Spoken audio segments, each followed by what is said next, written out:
attempt to kill them, she used the perfect poison. Assistant U.S. Attorney Ariane Vuno.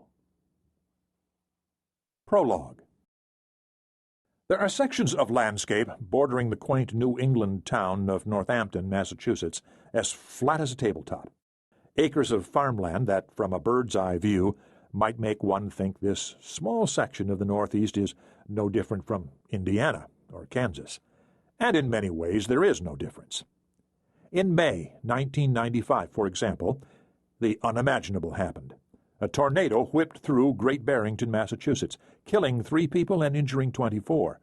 With a top wind speed of 204 miles per hour, farming tractors were tossed into the air and willow trees pulled from the ground and snapped in half as if they were plastic toys in a child's train set collection.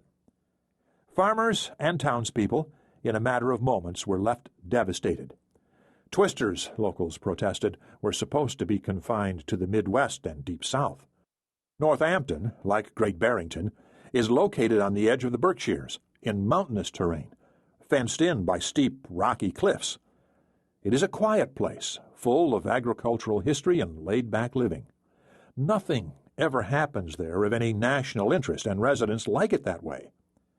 From Interstate 91, the only hint that Northampton exists somewhere within the throng of massive pines, clapboarded homes, and small businesses is the steeple of the old clock tower, which pokes through the tops of the trees like the point of a witch's hat. On any given night, one can walk through downtown and see a wide variety of cultures mixing company. Passed on from generation to generation, Northampton, where Calvin Coolidge once sat in the mayor's chair, is rumored to be the lesbian capital of the nation. That distinction, however, is perhaps derived from the presence of Smith College, a prestigious liberal arts school for women. Surrounding downtown, and split into 3 neighborhoods, or villages, as the locals like to say, Leeds, Florence, and Bay State. Northampton fits every bit of the small-town USA image portrayed in many of nearby Stockbridge resident Norman Rockwell's paintings. There are old-fashioned ice cream parlors for the kids, cafes for the intellectuals, and diners for the blue-collar workers. Coffee houses, art museums, bookstores, and pubs line Main Street. Street musicians are everywhere, shaking tambourines, strumming guitars, banging on bongos, and tooting horns for tip money.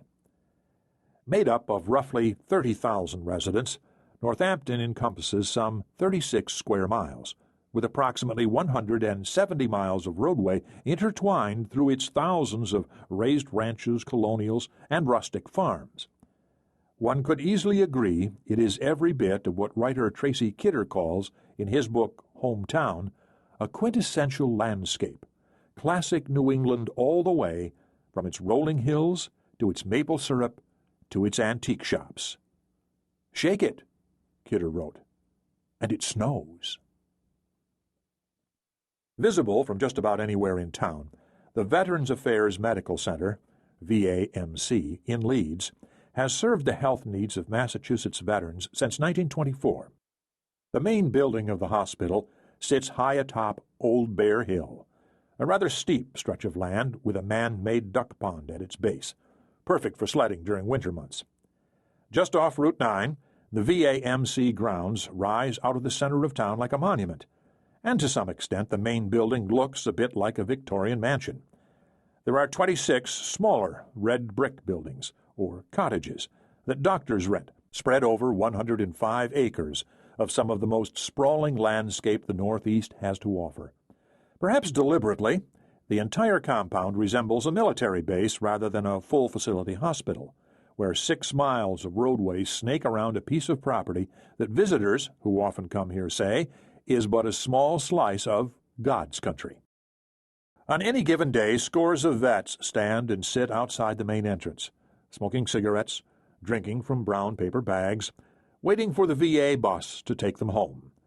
They wear tattered and torn camouflage army jackets, berets, and medals, and speak of their days in the war to anyone who will listen. The VAMC provides tertiary psychiatric and substance abuse services, as well as primary and secondary levels of medical care, to a veteran population of men and women in western Massachusetts of more than 85,000. With nearly 600,000 veterans statewide,